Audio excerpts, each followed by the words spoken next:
Hi, so for my Othello project, I decided to do the two themes that were the best manipulation masquerades as autonomy, and the second one was happy marriage. A happy marriage requires a balance of power and equality.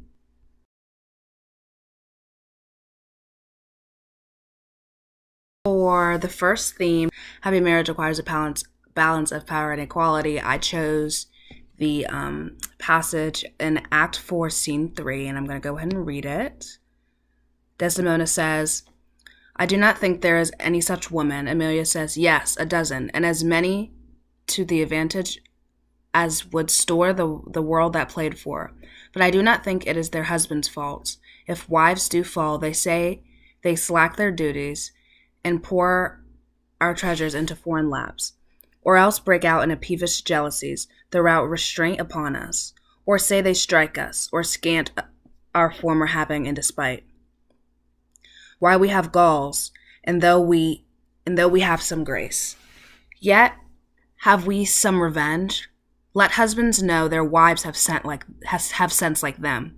They see and smell, and have their palates both for sweet and sour. Our husbands have what is that they do.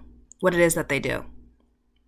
When they change us for others, is it sport? I think it is. And doth affection breed it? I think it is. I think it doth.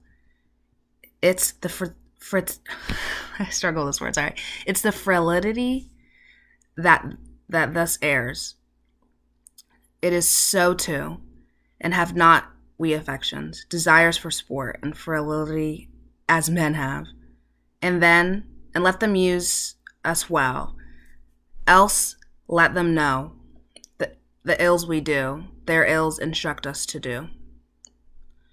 Good night, good night. This is Desdemona. Good night, God me such uses send, not to pick bad from bad, but by bad mend. So that passage to me is really just, it represents, you could say, Emilia breaking free from Iago's kind of grip. She's kind of understanding, or kind of, I feel like she's internalized this for a long time, but now she's really like coming out with it and really speaking on what she's been feeling for a long time, kind of in a more safer space with Desdemona, who's a woman. So they kind of share that kind of common ground there, instead of coming out with that idea to say Iago himself, which would be really dangerous for her, most likely, or say another man. Even if that's a trusted man, they may not like really understand where she's coming from. So to me, like I said, that's kind of Emilia's way of kind of breaking through out of Iago's kind of grip of her, because it seems like he keeps her very close on, almost you could say a leash or almost like a chain, which is what my sculpture that I did is about. I'll show the sculpture in a moment, but I used tinfoil to do like chains, as if she was chained to, or kind of in the custody, or in the pretty much in Iago's grip, being controlled by Iago all this time. And then there, you could say there, or also in the other passage where she's talking, where she actually comes out with it to the whole group, comes out with the fact that Iago's been doing all this stuff and she really figures it out. Really figures Iago's plan out. That's when you could also say that she has truly broken free of Iago's grip and she no longer cares at all. To me, that's almost like, you could say, metaphorically, the chains are almost cracking a little bit. She's kind of understanding, oh, okay, this is how I feel. Most likely has been thinking about this for a long time, but hasn't told anyone, it seems. She hasn't really told anyone. And so, yeah, you could say that's kind of cracking. And so the chains that I have, there's like cracks in it. And they're kind of like broken, but they're not like fully like in pieces. And so, yeah, sorry, I'm saying a lot, but that's the sculpture that I did for that passage.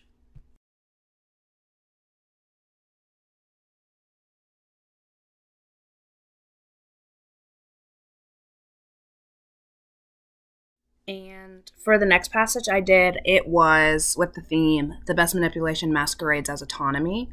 So for this, this is the passage I chose. It's from Act 3, Scene 3. And Othello says, "Thou dost conspire against thy friend Iago. If thou but thinkest him wronged and markst his ear, a stranger to thy thoughts." Iago says, "I do beseech you, though I perchance am vicious in my guess, as I confess it is my nature's plague to spy into abysses, and oft my jealousy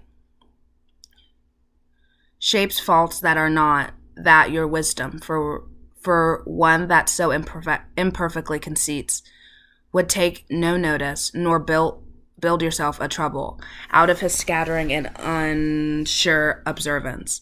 If it were not for your quiet, nor your good, nor your manhood, honesty, and wisdom, I let you know my thoughts." Othello says, "What dost you mean?" And Iago says, "Good name in my man and women, dear my lord, is the immediate jewel of their souls.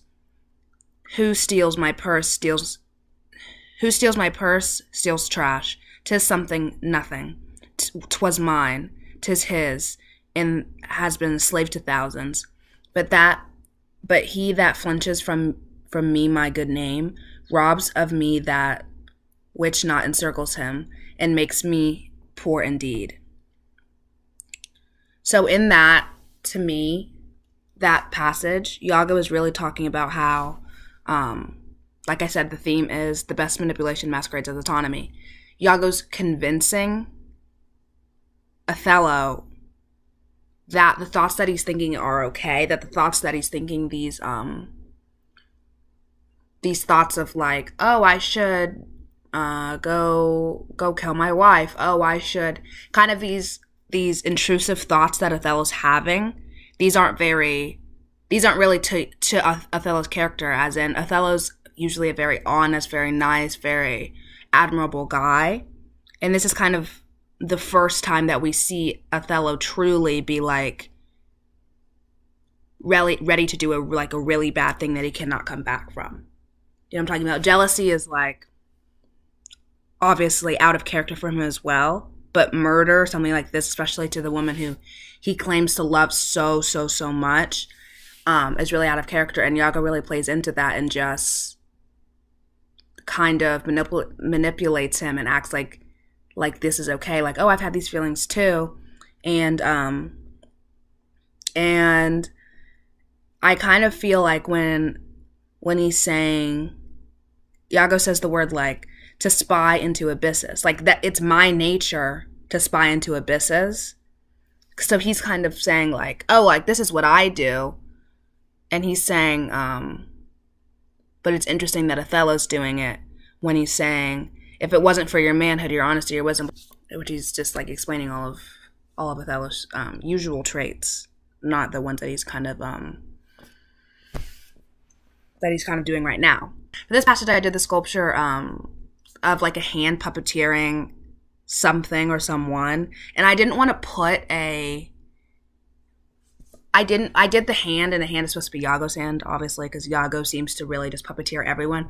And I didn't want to do like him puppeteering something or some specific person or even something like I just said, because to me, it doesn't really matter to Iago like what he's puppeteering exactly or like who he's puppeteering or etc. But he just finds joy in it.